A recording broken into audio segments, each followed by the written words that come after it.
ಎಲ್ಲ ವಿದ್ಯಾರ್ಥಿಗಳಿಗೆ ಪ್ರಥಮವಾಗಿ ನಮಸ್ಕಾರಗಳು. ಈಗಾಗಲೇ ಗದ್ಯ ಭಾಗದಲ್ಲಿ ಕೊಟ್ಟಿರ್ತಕ್ಕಂಥ 3ನೇ ಗದ್ಯ ಪಾಠ ಜ್ಯೋತಿಷ್ಯ ಅರ್ಥಪೂರ್ಣವೋ ಅರ್ಥರಹಿತವೋ ಅಂತಕ್ಕಂಥ ಡಾಕ್ಟರ್ ಎಚ್ ನರಸಿಂಹಯ್ಯನವರು ಪ್ರಸ್ತುತಪಡಿಸಿರುವಂತಹ ಗದ್ಯ ಪಾಠದ ಬಗ್ಗೆ ಅಭ್ಯಾಸವನ್ನ ಮಾಡ್ತಾ ಇದ್ದೇವೆ.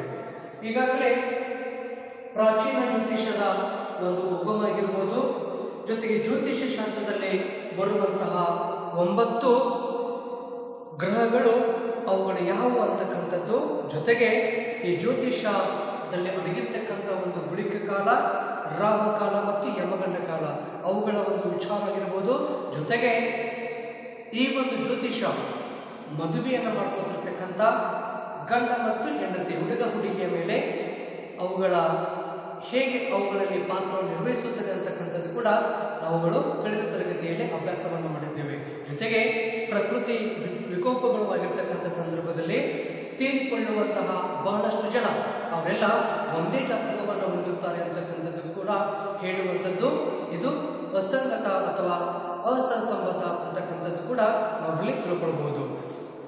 ಜೊತೆಗೆ ಈ ಜ್ಯೋತಿಷದ ಪ್ರಕಾರವಾಗಿ ಸುನಾಮಿ ಅಥವಾ ಚಂಡಮಾರುತ ಅಥವಾ ಭೂಕಂಪ ಇವೆಲ್ಲ ಇವತ್ತು ಯಾರ ಸಾವು ಜ್ಯೋತಿಷ ನಿರ್ಧರಿಸುತ್ತದೆಯೋ ಅವರನ್ನು ಹುಡುಕಾಡಿಕೊಂಡು ಸಾಯಿಸುವಂತಹ ಪ್ರಯತ್ನವನ್ನು ಮಾಡಬೇಕಾಗಿರ್ತಕ್ಕಂಥ ವಿಚಾರ ಏನಿದೆಯಲ್ಲ, ಇದು ಒಂದು ಅಸಂಬದ್ಧ ಅಂತಕ್ಕಂಥದ್ದನ್ನ ನಾವಿಲ್ಲಿ ಹೇಳಬಹುದು. ಅದಕ್ಕಾಗಿ ಈ ಜ್ಯೋತಿಷ ಅಂತಕ್ಕಂಥದ್ದು ಅಡ್ಡಗೋಡೆಯ ಮೇಲೆ ದೀಪವಿಟ್ಟಂತೆ, ಅದು ಸತ್ಯದ ಕಡೆಯೂ ಕೂಡ ಅಥವಾ ಸರಿಯಾದ ಮತ್ತು ತಪ್ಪಾದ ಎರಡೂ ಅಂಶಗಳನ್ನ ಸೇರಿಸಿ ಹೇಳುವಂತಹ ಪ್ರಸ್ತಾವನೆಯನ್ನ ನಾವು ಜ್ಯೋತಿಷ್ಯ ಶಾಸ್ತ್ರದಲ್ಲಿ ನೋಡಬಹುದು ಅಂತಕ್ಕಂಥ ವಿಚಾರವನ್ನ ಇಲ್ಲಿ ಲೇಖಕರು ತಿಳಿಸುವಂತಹ ಪ್ರಯತ್ನವನ್ನ ಮಾಡಿದ್ದಾರೆ. ಜೊತೆಗೆ ಹೆಣ್ಣು ಮಗುವಿಗೆ ಸತತವಾಗಿ ಹೆಣ್ಣು ಮಕ್ಕಳಿಗೆ ಜನ್ಮವನ್ನು ಕೊಡುವಂತಹ ತಾಯಿಗೆ ಇವತ್ತು ಜ್ಯೋತಿಷ್ಯ ಹೇಳುವಂತಹ ಮಾತೇನಪ್ಪ ಅಂತಂದ್ರೆ, ನನಗೆ ಮುಂದಿನ ಮಗು ಗಂಡು ಜನಿಸುತ್ತದೆ ಅಂತಕ್ಕಂಥದ್ದು. ಆದರೆ ಯಾವಾಗ ಮತ್ತೆ ಅವಳಿಗೆ ಹೆಣ್ಣು ಜನಿಸುತ್ತದೆಯೋ ಆ ಸಂದರ್ಭದಲ್ಲಿ ಜ್ಯೋತಿಷ್ಯಗಳು ಕೊಡುವಂತಹ ಪ್ರತ್ಯುತ್ತರಗಳು ಯಾವ ಅಂತಕ್ಕಂಥದ್ದು ಅಥವಾ ಚಾಣಾಕ್ಷರದ ಮಾತುಗಳು ಯಾವ ಅಂತಕ್ಕಂಥದ್ದು ಅದನ್ನ ಕುರಿತು ಕೂಡ ನಾವು ಲಾಸ್ಟ್ ಕಳೆದ ತರಗತಿಯಲ್ಲಿ ಅಭ್ಯಾಸವನ್ನ ಮಾಡಿದ್ದೇವೆ. ಹಾಗಾಗಿ ವಿದ್ಯಾರ್ಥಿಗಳೇ, ಇವತ್ತು ಮುಂದಿನ ಭಾಗದ ಬಗ್ಗೆ ಅಭ್ಯಾಸವನ್ನ ಮಾಡೋಣ. ಜೀವನದಲ್ಲಿ ಎಲ್ಲವೂ ಪೂರ್ವ ನಿರ್ಧಾರಿತವಾಗುತ್ತದೆ ಎಂಬ ವಿಧಿವಾದವನ್ನ ಜ್ಯೋತಿಷ್ಯ ತಿಳಿಸುತ್ತದೆ. ಮುಖ್ಯವಾಗಿ ಏನಪ್ಪಾ ಅಂತಂದ್ರೆ, ಜೀವನದಲ್ಲಿ ಎಲ್ಲ ಪೂರ್ವ ನಿರ್ಧಾರಿತ, ಆದರೆ ಮುಂದೆ ಆಗುವಂತಹ ಎಲ್ಲ ವಿಧಿ ಮತ್ತು ವಿಧಾನಗಳನ್ನ ಈ ಒಂದು ಜ್ಯೋತಿಷ್ಯ ತಿಳಿಸುವಂತಹ ಪ್ರಯತ್ನವನ್ನ ಮಾಡುತ್ತಿರುತ್ತದೆ. ಜನರು ನಿರಾಶೆಯಲ್ಲಿದ್ದಾಗ ಅಥವಾ ಸಮಸ್ಯೆಗಳಲ್ಲಿ ಇದ್ದಾಗ ಜ್ಯೋತಿಷ್ಯಗಳನ್ನ ಮೊರೆ ಹೋಗುತ್ತಾರೆ. ಯಾವಾಗ ಮನುಷ್ಯನಿಗೆ ಬದುಕಿರ್ತಕ್ಕಂಥ ಸಂದರ್ಭದಲ್ಲಿ ಸಮಸ್ಯೆಗಳು ಅಥವಾ ನಿರಾಶೆಗಳು ಉಂಟಾಗುತ್ತದೆಯೋ ಆ ಸಂದರ್ಭದಲ್ಲಿ ಆ ಜನ ಜ್ಯೋತಿಷ್ಯದ ಕಡೆ ಮೊರೆ ಹೋಗುವಂತಹ ಪ್ರಯತ್ನವನ್ನು ಮಾಡ್ತಿರ್ತಾರೆ. ಗ್ರಹಗಳ ಅನಿಷ್ಟಗತಿಯಿಂದ ಉಂಟಾಗುವ ಘೋರ ಪರಿಣಾಮಗಳನ್ನ ಜ್ಯೋತಿಷಿಗಳು ಅವರಿಗೆ ತಿಳಿಸ್ತಾ ಇದ್ದಾರೆ. ಹಾಗಾದ್ರೆ ಯಾರು ಸಮಸ್ಯೆಯಲ್ಲಿ ಅಥವಾ ಯಾರು ನಿರಾಸೆಯಲ್ಲಿ ತೊಡಗಿರ್ತಾರೋ ಅವರು ಜ್ಯೋತಿಷಿಗಳ ಹತ್ತಿರ ಹೋಗಿರ್ತಕ್ಕಂಥ ಸಂದರ್ಭದಲ್ಲಿ ಆ ಜ್ಯೋತಿಷಿಗಳು ಅವರ ಬದುಕಿನ ಅಥವಾ ಅವುಗಳ ಗ್ರಹಗಳ ಒಂದು ಅನಿಷ್ಟಗತಿಯಿಂದ ಉಂಟಾಗುವಂತಹ ಘೋರ ಪರಿಣಾಮಗಳು ಇರುತ್ತವೆ ಅಂತಕ್ಕಂಥದ್ದು ಜ್ಯೋತಿಷಿಗಳು ಅವರಿಗೆ ಹೇಳುವಂತಹ ವಿಚಾರವನ್ನು ನೋಡಬಹುದು. ಆ ಅಮಂಗಳ ನಿವಾರಣೆಯು ಶಾಂತಿ ಪೂಜೆಗಳಿಂದ ಪರಿಹಾರವಾಗುತ್ತದೆ ಎಂಬ ಸಾಂತ್ವನವನ್ನು ಕೊಡುತ್ತಾರೆ. ಹಾಗಾದರೆ ಯಾವ ಜನ ನಿರಾಸೆಯಲ್ಲಿ ಇರುವಂಥದ್ದು ಅಥವಾ ದುಃಖದಲ್ಲಿ ಇರುವಂಥದ್ದು ಅಥವಾ ಸಮಸ್ಯೆಯಲ್ಲಿ ಇರುವಂತಹ ಜನರು ನೇರವಾಗಿ ಜ್ಯೋತಿಷಗಳ ಕಡೆ ಹೋಗಿರ್ತಕ್ಕಂಥ ಸಂದರ್ಭದಲ್ಲಿ ಆ ಜ್ಯೋತಿಷಗಳು ಅವರ ಎಲ್ಲ ಜ್ಯೋತಿಷ್ಯದ ಪ್ರಕಾರವಾಗಿ, ಜ್ಯೋತಿಷ್ಯ ಶಾಸ್ತ್ರದ ಪ್ರಕಾರವಾಗಿ ಅವರ ಬದುಕಿನ ಆ ಒಂದು ಸಂದರ್ಭದಲ್ಲಿ ಅನಿಷ್ಟ ಗ್ರಹಗಳ ಪ್ರವೇಶದಿಂದಾಗಿ ಅಥವಾ ಅನಿಷ್ಟ ಗ್ರಹಗಳ ಗತಿಯಿಂದ ಉಂಟಾಗಿರ್ತಕ್ಕಂಥ ಘೋರ ಪರಿಣಾಮಗಳು ಅಂತಕ್ಕಂಥದ್ದನ್ನ ತಿಳಿಸುವುದರ ಮುಖಾಂತರವಾಗಿ ಆ ಅಮಂಗಳವನ್ನ ನಿವಾರಣೆ ಮಾಡಬೇಕು ಅಂತಕ್ಕಂಥ ವಿಚಾರದಿಂದ ಶಾಂತಿ ಮತ್ತು ಪೂಜೆಗಳಿಂದ ಪರಿಹಾರವಾಗುತ್ತದೆ ಎಂದು ಸಾಂತ್ವನ ಸಮಾಧಾನವನ್ನ ಹೇಳ್ತಾರೆ. ಅದಕ್ಕಾಗಿ ಖರ್ಚಾಗುವ ಹೆಚ್ಚಿನ ಹಣದ ಬಗ್ಗೆ ಹೇಳಲು ಮರೆಯುವುದಿಲ್ಲ. ಹಾಗಾದರೆ ಈ ಅನಿಷ್ಟ ಗ್ರಹಗಳ ಗತಿಯನ್ನ ನಿವಾರಣೆ ಮಾಡಬೇಕು ಅಂತಕ್ಕಂಥ ವಿಚಾರವನ್ನ ಹೇಳುವುದರ ಮುಖಾಂತರವಾಗಿ ಅದಕ್ಕೆ ಖರ್ಚಾಗುವ ಹೆಚ್ಚಿನ ಹಣದ ಬಗ್ಗೆ ಮಾತ್ರ ಹೇಳುವಂಥದ್ದನ್ನ ಮರೆಯುವುದಿಲ್ಲ ಅಂತಕ್ಕಂಥ ಮಾತನ್ನ ತಿಳಿಸ್ತಾ ಇದ್ದಾರೆ. ಅವರ ಮಾರ್ಗದರ್ಶನವನ್ನ ಬಯಸುವ ಯಾರು ಅವರ ಅಭಿಪ್ರಾಯಗಳನ್ನ ತಿರಸ್ಕರಿಸುವುದಿಲ್ಲ. ಹಾಗಾದ್ರೆ ಈ ಜ್ಯೋತಿಷ್ಯಗಳ ಮಾರ್ಗದರ್ಶನವನ್ನ ಯಾರು ಬಯಸುತ್ತಾರೆಯೋ ಅವರು ಅವರ ಅಭಿಪ್ರಾಯಗಳನ್ನ ಎಂದೂ ಕೂಡ ತಿರಸ್ಕಾರ ಮಾಡುವಂತಹ ಪ್ರಯತ್ನವನ್ನ ಮಾಡೋದಿಲ್ಲ. ಮುಖ್ಯವಾಗಿ ಜ್ಯೋತಿಷ್ಯ ಮುಗ್ಧ ಜನರನ್ನ ಭಯದಲ್ಲಿ ಇರಿಸಿ ಅವರ ಸುಲಿಗೆಗೆ ಕಾರಣವಾಗುತ್ತದೆ. ಜ್ಯೋತಿಷ್ಯ ಒಂದು ವಾಣಿಜ್ಯವಾಗಿ ಬಿಟ್ಟಿದೆ. ಹಾಗಾದರೆ ಜ್ಯೋತಿಷ್ಯ ಇವತ್ತಿನ ದಿನಮಾನದಲ್ಲಿ ಒಂದು ವಾಣಿಜ್ಯವಾಗಿ ಬಿಟ್ಟಿದೆ, ಒಂದು ವ್ಯಾಪಾರವಾಗಿ ಬಿಟ್ಟಿದೆ. ಯಾಕಪ್ಪ ಅಂತಂದ್ರೆ ಮುಖ್ಯವಾಗಿ ಈ ಜ್ಯೋತಿಷ್ಯ ಮುಗ್ಧ ಜನ, ಯಾರು ಬಡವರು ಯಾರು ಮುಗ್ಧರು ಅಂತ ಜನರನ್ನ ಭಯದಲ್ಲಿ ಇರಿಸಿ ಅವರಿಗೆ ಗ್ರಹಗಳು ಅದು ಇದು ಒಂದಕ್ಕೆರಡು ಏನಾದರೂ ಹೇಳಿ ಅವರಲ್ಲಿ ಭಯವನ್ನು ನಿರ್ಮಿಸಿ ಅವರ ಸುಲಿಗೆಗೆ ಕಾರಣವಾಗುತ್ತದೆ. ಜೊತೆಗೆ ಜ್ಯೋತಿಷ್ಯ ಒಂದು ಎಲ್ಲವನ್ನು ನೋಡೋದ್ರ ಮುಖಾಂತರವಾಗಿ ನಾವೆಲ್ಲ ಕೊನೆಗೆ ತಿಳ್ಕೊಳ್ಬೇಕಾಗಿರ್ತಕ್ಕಂಥ ಅಂಶ ಏನಪ್ಪಾ ಅಂತಂದ್ರೆ ಈ ಜ್ಯೋತಿಷ್ಯ ಒಂದು ವಾಣಿಜ್ಯವಾಗಿ ಬಿಟ್ಟಿದೆ ಅಂತಕ್ಕಂಥದ್ದು ನಮಗೆ ಸ್ಪಷ್ಟವಾದ ನಿರ್ಧಾರ ಈ ಮುಖಾಂತರವಾಗಿ ನಾವು ತಿಳ್ಕೊಳ್ಳಿಕ್ಕೆ ಸಾಧ್ಯವಾಗುತ್ತದೆ. ಇನ್ನು ದಿನನಿತ್ಯದ ಘಟನೆಗಳನ್ನು ವಿಶ್ಲೇಷಿಸಿದಾಗ ಜ್ಯೋತಿಷ್ಯದ ಅಧಿಕೃತತೆ ನಿರಾಕರಣೆ ಆಗುವುದನ್ನ ಮೇಲಿನ ಎಲ್ಲ ಉದಾಹರಣೆಗಳು ತಿಳಿಸಬಲ್ಲವು. ಹಾಗಾದ್ರೆ ಇವತ್ತು ನಾವೆಲ್ಲ ನೋಡಿರ್ತಕ್ಕಂಥ ಎಲ್ಲ ಉದಾಹರಣೆಗಳು ನಮಗೆ ದಿನನಿತ್ಯದ ಘಟನೆಗಳನ್ನು ವಿಶ್ಲೇಷಿಸಿದಾಗ ಜ್ಯೋತಿಷ್ಯದ ಒಂದು ಅಧಿಕೃತತೆ ಅಥವಾ ನಿರಾಕರಣೆ ಆಗುವುದನ್ನ ಮೇಲಿನ ಎಲ್ಲ ಉದಾಹರಣೆಗಳನ್ನ ತಿಳಿದುಕೊಳ್ಳುವ ಮುಖಾಂತರವಾಗಿ ನಾವೆಲ್ಲ ತಿಳ್ಕೊಳ್ಬಹುದು. ಅನೇಕ ಜನ ಶಿಕ್ಷಣವನ್ನು ಪಡೆದವರು ವಿಜ್ಞಾನಿಗಳು ಜ್ಯೋತಿಷ್ಯವನ್ನು ನಂಬುವುದು ಶೋಚನೀಯ ವಿಚಾರ. ಆದರೆ ಇವತ್ತಿನ ಸಂದರ್ಭದಲ್ಲಿ ಇಷ್ಟೊಂದು ವೈಜ್ಞಾನಿಕ ಯುಗ ಆಧುನೀಕರಣ ಬಂದರೂ ಕೂಡ ಅದರ ಅಡಿಪಾಯದಲ್ಲಿರುವಂತಹ ಶಿಕ್ಷಣವನ್ನು ಪಡೆದವರಾಗಿರ್ಬೋದು, ವಿಜ್ಞಾನಿಗಳಾಗಿರ್ಬೋದು ಅಥವಾ ಇವರೆಲ್ಲ ಜ್ಯೋತಿಷ್ಯವನ್ನು ನಂಬುವುದು ಒಂದು ಶೋಚನೀಯ ವಿಚಾರ. ಶೋಚನೀಯ ಅಂದರೆ ಒಂದು ಮನಸ್ಸಿಗೆ ನೋವಾಗುವಂತಹ ವಿಚಾರ. ಪ್ರಯೋಗಶಾಲೆಯಲ್ಲಿ ವಿಚಾರವಾದಿಯಾದ ವಿಜ್ಞಾನಿ ಜೀವನದ ಸಮಸ್ಯೆಗಳನ್ನ ಎದುರಿಸುವಾಗ ವಿಚಾರಕ್ಕೆ ಮಂಗಳ ಹಾಡುವುದು ಕಂಡು ಬರುತ್ತದೆ. ಒಂದು ಪ್ರಯೋಗಶಾಲೆ, ಆ ಪ್ರಯೋಗಶಾಲೆಯಲ್ಲಿ ವಿಚಾರವಾದಿಯಾದ ಒಬ್ಬ ವಿಜ್ಞಾನಿ ಜೀವನದ ಸಮಸ್ಯೆಗಳನ್ನ ಎದುರಿಸುವಾಗ, ಜೀವನದ ಸಮಸ್ಯೆಗಳು ಅವೆಲ್ಲವನ್ನ ಎದುರಿಸುವಾಗ ಆ ವಿಚಾರಕ್ಕೆ ಮಂಗಳ ಹಾಡುವುದು ಕಂಡು ಬರುತ್ತದೆ. ಜ್ಯೋತಿಷ್ಯವು ಉಳಿದ ಮೂಢನಂಬಿಕೆಗಳಂತೆ ಸ್ವತಂತ್ರ ಆಲೋಚನೆ ಮತ್ತು ಆತ್ಮವಿಶ್ವಾಸಕ್ಕೆ ಧಕ್ಕೆಯನ್ನು ತರುತ್ತದೆ. ಹಾಗಾದ್ರೆ ಈ ಜ್ಯೋತಿಷ್ಯ ಶಾಸ್ತ್ರವು ಕೂಡ ಏನಪ್ಪಾ ಅಂತಂದ್ರೆ ಉಳಿದ ಮೂಢನಂಬಿಕೆಗಳಂತೆ, ನಾವೆಲ್ಲ ಮೂಢನಂಬಿಕೆ ಅದು ನಿಮಗೆಲ್ಲ ಗೊತ್ತಿರುವಂತಹ ವಿಷಯ, ಆ ಉಳಿದ ಮೂಢನಂಬಿಕೆಗಳಂತೆ ಸ್ವತಂತ್ರವಾಗಿರ್ತಕ್ಕಂಥ ಒಂದು ಆಲೋಚನೆ ಮತ್ತು ಆತ್ಮವಿಶ್ವಾಸಕ್ಕೆ ಧಕ್ಕೆಯನ್ನು ತರುವಂಥದ್ದು. ಈ ರೀತಿಯ ಮೂಢನಂಬಿಕೆಗಳಿಂದ ಉಂಟಾಗುವಂತಹ ಪರಿಸರ ಮಾಲಿನ್ಯವು ಕೂಡ ವಾಯು ಮತ್ತು ಜಲಮಾಲಿನ್ಯಗಳಿಗಿಂತ ಹೆಚ್ಚು ಅಪಾಯಕಾರಿ. ಹಾಗಾದರೆ ಈ ಮೂಢನಂಬಿಕೆ ಅಥವಾ ಜ್ಯೋತಿಷ್ಯ ಶಾಸ್ತ್ರದ ಏನು ಇದೆಯಲ್ಲ, ಇದು ಒಂದು ರೀತಿ ಮಾಲಿನ್ಯಕ್ಕೆ ಹೋಲಿಸ್ತಾ ಇದ್ದಾರೆ ಲೇಖಕರು. ಈ ರೀತಿಯ ಮೂಢನಂಬಿಕೆಗಳಿಂದ ಉಂಟಾಗುವ ಪರಿಸರ ಮಾಲಿನ್ಯವು ಒಂದು ವಾಯು ಮಾಲಿನ್ಯ ಮತ್ತು ಜಲಮಾಲಿನ್ಯಕ್ಕಿಂತ ಹೆಚ್ಚು ಅಪಾಯಕಾರಿಯಾಗಿರುತ್ತದೆ ಅಂತಕ್ಕಂಥ ಮಾತನ್ನ ಹೇಳ್ತಾ ಇದ್ದಾರೆ. ಮುಖ್ಯವಾಗಿ ವಾಯುಮಾಲಿನ್ಯ ಆಗಿದ್ದಲ್ಲಿ ನಿವಾರಣೆ ಮಾಡಬಹುದು, ಜಲಮಾಲಿನ್ಯವಾಗಿದ್ದಲ್ಲಿ ಜಲವನ್ನು ಶುದ್ಧೀಕರಣಗೊಳಿಸಬಹುದು. ಆದರೆ ಈ ಜ್ಯೋತಿಷ್ಯ ಶಾಸ್ತ್ರ ಏನಿದೆಯಲ್ಲ, ಇದು ಪರಿಸರ ಮಾಲಿನ್ಯವನ್ನು ಉಂಟು ಮಾಡುವಂಥದ್ದು. ಈ ರೀತಿಯಾಗಿ ಪ್ರತಿಯೊಬ್ಬ ಜನರಲ್ಲಿ ಈ ರೀತಿಯ ವಿಚಾರಗಳು ಅಥವಾ ಮೂಢನಂಬಿಕೆಗಳು ಅಳವಡಿಸಿಕೊಂಡಿದ್ದೇ ಆಗಿದ್ದಲ್ಲಿ ಇದಕ್ಕಿಂತ ಭಯಂಕರವಾಗಿರ್ತಕ್ಕಂಥ ಮಾಲಿನ್ಯ ಮತ್ತೊಂದು ಯಾವುದೂ ಇಲ್ಲ ಅಂತಕ್ಕಂಥದ್ದನ್ನ ಲೇಖಕರು ತಿಳಿಸುವಂತ ಪ್ರಯತ್ನವನ್ನ ಮಾಡ್ತಾ ಇದ್ದಾರೆ.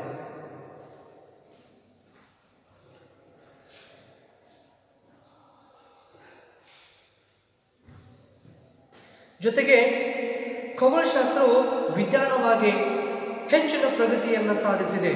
ಜ್ಯೋತಿಷ್ಯ ಮಾತ್ರ ತನ್ನ ಪುರಾತನ ನಂಬಿಕೆ ಹಾಗೂ ತಪ್ಪು ಗ್ರಹಿಕೆಗಳನ್ನೇ ಹೊಂದಿದೆ. ಇವತ್ತು ಖಗೋಳಶಾಸ್ತ್ರ ಕೂಡ ಆಕಾಶ ಕಾಯ ಮಂಡಲವಾಗಿರ್ತಕ್ಕಂಥದ್ದು, ಈ ಖಗೋಳಶಾಸ್ತ್ರ ಇವತ್ತು ವಿಜ್ಞಾನವಾಗಿ ಹೆಚ್ಚಿನ ಪ್ರಗತಿಯನ್ನು ಸಾಧಿಸ್ತಾ ಇದೆ. ಆದರೆ ಜ್ಯೋತಿಷ್ಯ ಮಾತ್ರ ತನ್ನ ಪುರಾತನದ ಹಳೆ ಕಾಲದ ನಂಬಿಕೆಗಳಾಗಿರ್ಬೋದು ಅಥವಾ ತಪ್ಪು ಗ್ರಹಿಕೆಗಳನ್ನೇ ಬಂದಿರತಕ್ಕಂಥದ್ದು. ಈಗಲೂ ನವಗ್ರಹಗಳು ಜ್ಯೋತಿಷದ ದಾರಿಯನ್ನು ತೋರಿಸುತ್ತವೆ. ಇವುಗಳಲ್ಲಿ 4 ಗ್ರಹಗಳೇ ಅಲ್ಲ ಅಂತಕ್ಕಂಥದ್ದು. ಹಾಗಾದರೆ ಈ ಖಗೋಳಶಾಸ್ತ್ರ ಇವತ್ತು ವಿಜ್ಞಾನಶಾಸ್ತ್ರವಾಗಿ ಅತ್ಯಂತ ಪ್ರಗತಿಯನ್ನು ಹೊಂದಿರತಕ್ಕಂಥದ್ದು. ಆದರೆ ಈ ಜ್ಯೋತಿಷ್ಯ ಶಾಸ್ತ್ರ ಮಾತ್ರ ಪುರಾತನ ನಂಬಿಕೆಯಾಗಿರ್ಬೋದು ಅಥವಾ ಹಳೆಯ ತಪ್ಪು ಗ್ರಹಿಕೆಗಳನ್ನೇ ಹೊಂದಿದೆ. ಈಗಲೂ ಜ್ಯೋತಿಷ್ಯ ಶಾಸ್ತ್ರದಲ್ಲಿ 9 ಗ್ರಹಗಳನ್ನು ನೋಡ್ತಾ ಇದ್ದೀವಿ. ಆದರೆ ಇವುಗಳಲ್ಲಿ 4 ಗ್ರಹಗಳೇ ಅಲ್ಲ. ಜೊತೆಗೆ ಆದರೆ ಯುರೇನಸ್, ನೆಪ್ಚೂನ್, ಪ್ಲೂಟೋ ಅಂತಹ ಹೊಸ ಗ್ರಹಗಳನ್ನ ವಿಜ್ಞಾನಿಗಳು ಕಂಡು ಹಿಡಿದರು. ಹಾಗಾದರೆ ಖಗೋಳಶಾಸ್ತ್ರದಲ್ಲಿ ಮುಖ್ಯವಾಗಿ ಹೊಸ ಗ್ರಹಗಳನ್ನ ಕಂಡು ಹಿಡಿದರೂ ಕೂಡ ಈ ಒಂದು ಗ್ರಹಗಳು ಜ್ಯೋತಿಷ್ಯ ಶಾಸ್ತ್ರದಲ್ಲಿ ಇಲ್ಲ ಅಂತಕ್ಕಂಥದ್ದು ಕೂಡ ಒಂದು ಅವಿಶ್ವಾಸವನ್ನ ತೋರಿಸುವಂಥದ್ದು ಅಂತ ಹೇಳಿ ನಾವಿಲ್ಲಿ ನೋಡಬಹುದು. ನಮ್ಮ ದೇಶದಲ್ಲಿ ಸಾಮಾಜಿಕ ಕೆಳಸ್ತರದಿಂದ ಬಂದ ಜನರು ಶಿಕ್ಷಣವನ್ನ ಮೊದಲ ಬಾರಿಗೆ ಪಡೆದುಕೊಂಡಾಗ ಅವರಲ್ಲಿ ರೂಪುಗೊಳ್ಳುತ್ತಿರುವಂತಹ ಮನೋಭಾವ ಕೂಡ ಒಂದು ಅಪಾಯಕಾರಿಯಾಗಿರ್ತಕ್ಕಂಥದ್ದು. ನಮ್ಮ ದೇಶದಲ್ಲಿ ಇವತ್ತು ಸಾಮಾಜಿಕ ಕೆಳಸ್ತರದಿಂದ ಬಂದ ಜನರು ಶಿಕ್ಷಣವನ್ನ ಮೊದಲ ಬಾರಿಗೆ ಪಡೆದುಕೊಂಡಾಗ ಅವರಲ್ಲಿ ರೂಪುಗೊಳ್ಳುತ್ತಿರುವಂತಹ ಒಂದು ಮನೋಭಾವ ಆಗಿರಬಹುದು, ಅದು ಕೂಡ ಒಂದು ಅಪಾಯಕಾರಿ ಸೂಚಿಸುವಂಥದ್ದು. ಕೀಳರಿಮೆಯಿಂದ ಬಳಲುತ್ತಿರುವಂತಹ ಅವರು ತರ್ಕಹೀನವಾದ ಮುಂದುವರೆದ ಶಿಕ್ಷಣವನ್ನು ಪಡೆದ ಜನರ ಮನೋಭಾವವನ್ನು ಅನುಕರಿಸುತ್ತಾರೆ. ಜ್ಯೋತಿಷ್ಯದಂತಹ ಪ್ರಗತಿ ವಿರೋಧಿ ನಂಬಿಕೆಗಳನ್ನು ಹೊಂದುವುದು ಕೂಡ ಸಾಮಾಜಿಕ ಅಂತಸ್ತಿನ ಗುರುತಾಗಿದೆ ಅಂತಕ್ಕಂಥದ್ದು. ಮುಖ್ಯವಾಗಿ ಏನಪ್ಪಾ ಅಂತಂದ್ರೆ, ಮುಂದುವರೆದ ಶಿಕ್ಷಣ ಪಡೆದಿರ್ತಕ್ಕಂಥ ಜನ ಇವತ್ತು ಮನೋಭಾವವನ್ನ ಅನುಕರಿಸ್ತಾ ಇದ್ದಾರೆ. ಜ್ಯೋತಿಷ್ಯದಂತಹ ಪ್ರಗತಿ ವಿರೋಧಿ ನಂಬಿಕೆಗಳನ್ನ, ಈ ಜ್ಯೋತಿಷಿ ಏನಾದರೂ ಮನುಷ್ಯ ಸಾಧಿಸಬೇಕು ಅಂತಕ್ಕಂಥ ವಿಚಾರಗಳು ಬಂದಿರತಕ್ಕಂಥ ಸಂದರ್ಭದಲ್ಲಿ ಅವುಗಳ ಮಧ್ಯದಲ್ಲಿ ಗ್ರಹಗಳ ಪ್ರಭಾವದಿಂದ ಇದು ಮಾಡಲಿಕ್ಕೆ ಆಗೋದಿಲ್ಲ ಅಂತಕ್ಕಂಥದ್ದು ಆ ವ್ಯಕ್ತಿಗೆ ಗೊತ್ತಾಗಿರ್ತಕ್ಕಂಥ ಸಂದರ್ಭದಲ್ಲಿ ಆ ವ್ಯಕ್ತಿ ಪ್ರಗತಿಯನ್ನ ಬಿಟ್ಟು ಬೇರೆ ದಾರಿಯನ್ನು ಹಿಡಿಯುವಂತ ಪರಿಸ್ಥಿತಿ ನಿರ್ಮಾಣವಾಗುತ್ತದೆ. ಅದಕ್ಕಾಗಿ ಹೇಳ್ತಾ ಇದ್ದಾರೆ, ಜ್ಯೋತಿಷದಂತಹ ಪ್ರಗತಿ ವಿರೋಧಿ ನಂಬಿಕೆಗಳನ್ನ ಹೊಂದುವುದು ಒಂದು ಸಾಮಾಜಿಕ ಅಂತಸ್ತಿನ ಗುರುತಾಗಿದೆ. ವ್ಯಕ್ತಿಯ ಒಳಿತಿಗಾಗಿ ಅಥವಾ ಸಮಾಜದ ಒಳಿತಿಗಾಗಿ ಈ ರೀತಿಯ ಮನೋಧರ್ಮ ಹೆಚ್ಚಿನ ಹಾನಿಯನ್ನುಂಟು ಮಾಡುವ ಅವಿವೇಕವಾಗಿದೆ. ಒಬ್ಬ ವ್ಯಕ್ತಿಯ ಒಳಿತಿಗಾಗಿ ಅಥವಾ ಒಬ್ಬ ವ್ಯಕ್ತಿಯ ಪ್ರಗತಿಗಾಗಿ ಅಥವಾ ಸಮಾಜದ ಒಳಿತಿಗಾಗಿ ಈ ರೀತಿಯ ಒಂದು ಮನೋಧರ್ಮ ಮುಂದಿನ ಆಗಬೇಕಾಗಿರ್ತಕ್ಕಂಥ ಎಲ್ಲ ಸಮಯದ ಬಗ್ಗೆ ಪೂರ್ವ ನಿರ್ಧಾರಿತ ವಿಚಾರಗಳು ನಾವೆಲ್ಲ ತಿಳ್ಕೊಳ್ಳಿಕ್ಕೆ ಏನು ಪ್ರಯತ್ನ ಪಡ್ತಾ ಇದ್ದೀವಿ. ಈ ರೀತಿಯ ಒಂದು ಮನೋಧರ್ಮ ಇದು ಹೆಚ್ಚಿನ ಹಾನಿಯನ್ನು ಉಂಟು ಮಾಡುವಂತಹ ಅವಿವೇಕವಾಗಿದೆ ಅಂತಕ್ಕಂಥದ್ದು. ಈ ರೀತಿ ಹೊಸದಾಗಿ ಪರಿವರ್ತಿತರಾದವರು ಅಲ್ಲಿಯೇ ಶತಮಾನಗಳಿಂದ ಇದ್ದವರಿಗಿಂತ ಹೆಚ್ಚು ಅಭಿಮಾನವನ್ನ ಹೊಂದಿರುತ್ತಾರೆ.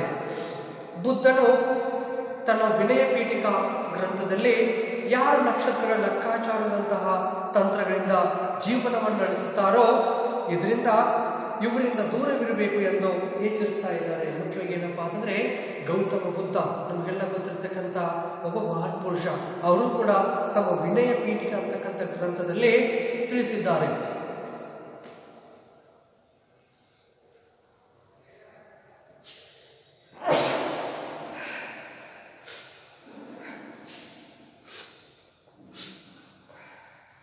ಮುಖ್ಯವಾಗಿ ಬುದ್ಧರು ತಿಳಿಸ್ತಾ ಇದ್ದಾರೆ ಏನಪ್ಪಾ ಅಂತಂದ್ರೆ, ತಮ್ಮ ವಿನಯ ಪೀಠಿಕಾ ಗ್ರಂಥದಲ್ಲಿ ಯಾರೋ ನಕ್ಷತ್ರಗಳ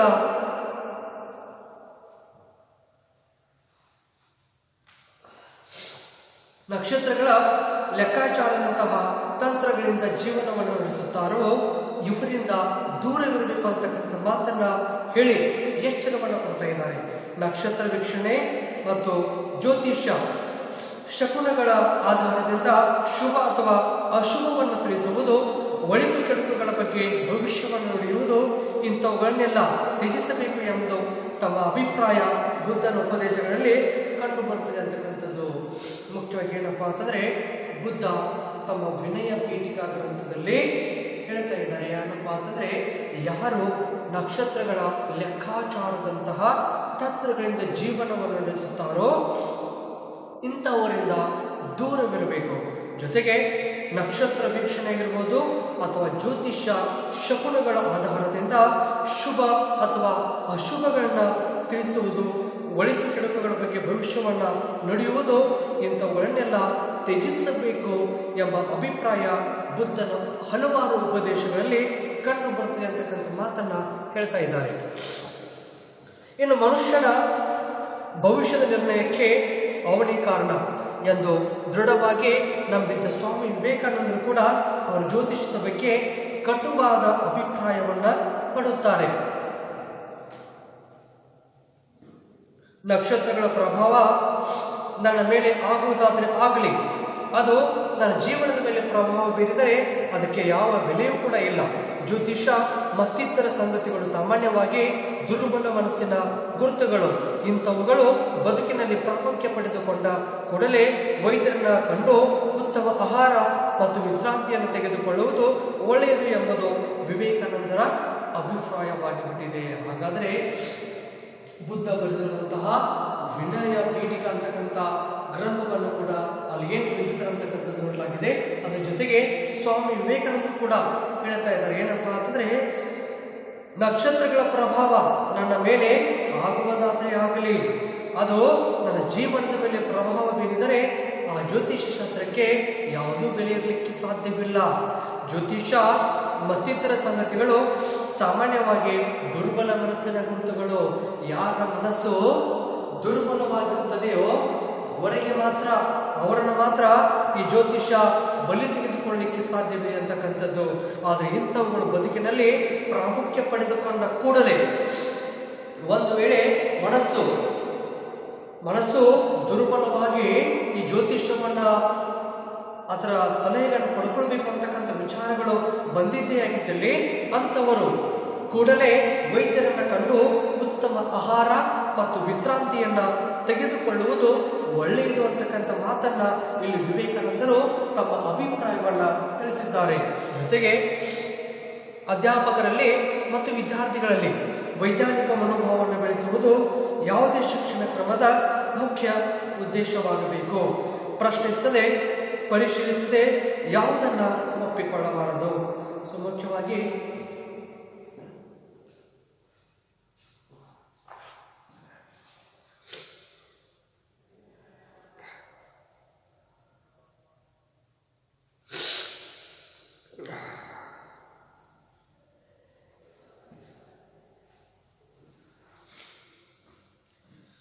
ಅಧ್ಯಾಪಕರಲ್ಲಿ ಮತ್ತು ವಿದ್ಯಾರ್ಥಿಗಳಲ್ಲಿ ವೈಜ್ಞಾನಿಕ ಮನೋಭಾವವನ್ನು ಬೆಳೆಸುವುದು ಪ್ರತಿಯೊಂದು ಶಿಕ್ಷಣ ಕ್ರಮದ ಮುಖ್ಯ ಉದ್ದೇಶವಾಗಬೇಕು ಅಂತಕ್ಕಂಥ ಮಾತ್ರ ಹೇಳ್ತಾ ಇದ್ದಾರೆ.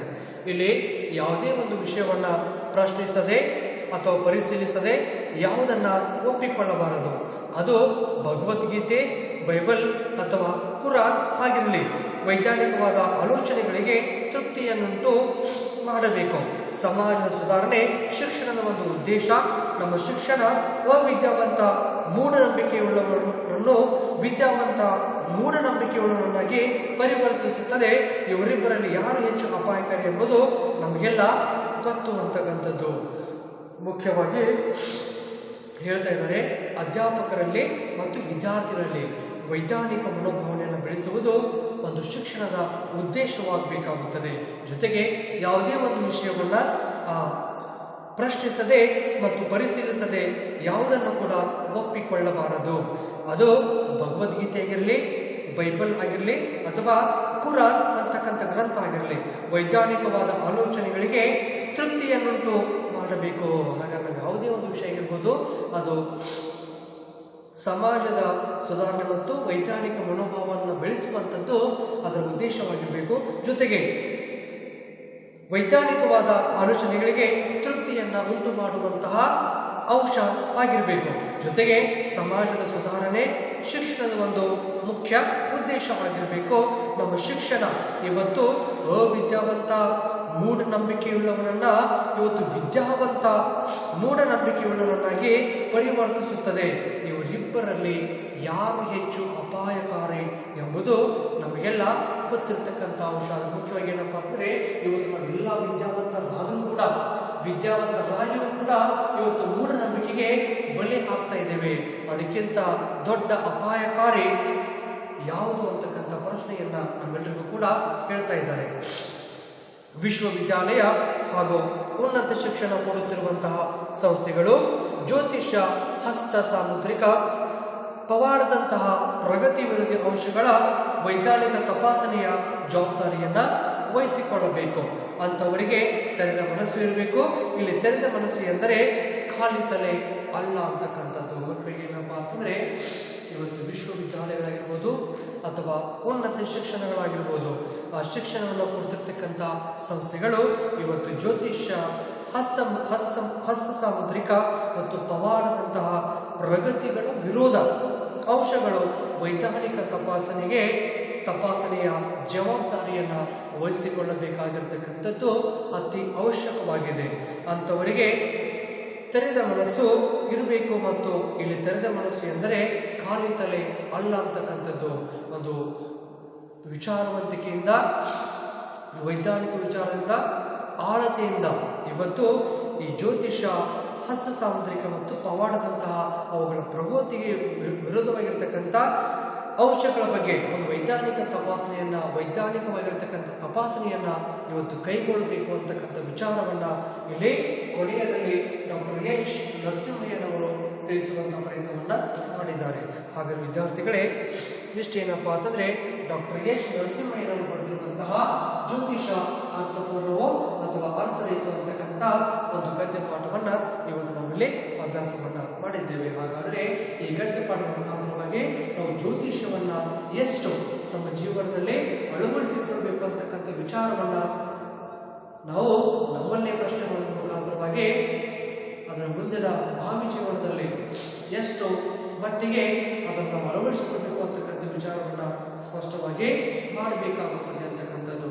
ಜೊತೆಗೆ ಹಲವಾರು ಉದಾಹರಣೆಗಳನ್ನು ಕೊಡುವ ಮುಖಾಂತರವಾಗಿ ಜ್ಯೋತಿಷ ಒಂದು ಅವಿಶ್ವಾಸದಿಂದ ಕೂಡಿರ್ತಕ್ಕಂಥದ್ದು ಕೂಡ ನಮಗೆ ತಿಳಿಸುವಂತಹ ಪ್ರಯತ್ನವನ್ನ ಲೇಖಕರು ಮಾಡಿದ್ದಾರೆ ಅಂತಕ್ಕಂಥ ವಿಚಾರವನ್ನ ನಾವು ಇಲ್ಲಿ ನೋಡ್ತಾ ಇದ್ದೇವೆ. ಇಷ್ಟೇನಪ್ಪಾ ಅಂತಂದ್ರೆ ಗದ್ಯ ಭಾಗದಲ್ಲಿ ಕೊಟ್ಟಿರ್ತಕ್ಕಂಥ 3ನೇ ಗದ್ಯ ಪಾಠ ಜ್ಯೋತಿಷ ಅರ್ಥಪೂರ್ಣವೋ ಅಥವಾ ಅರ್ಥರಹಿತವೋ ಅಂತಕ್ಕಂಥದ್ದು.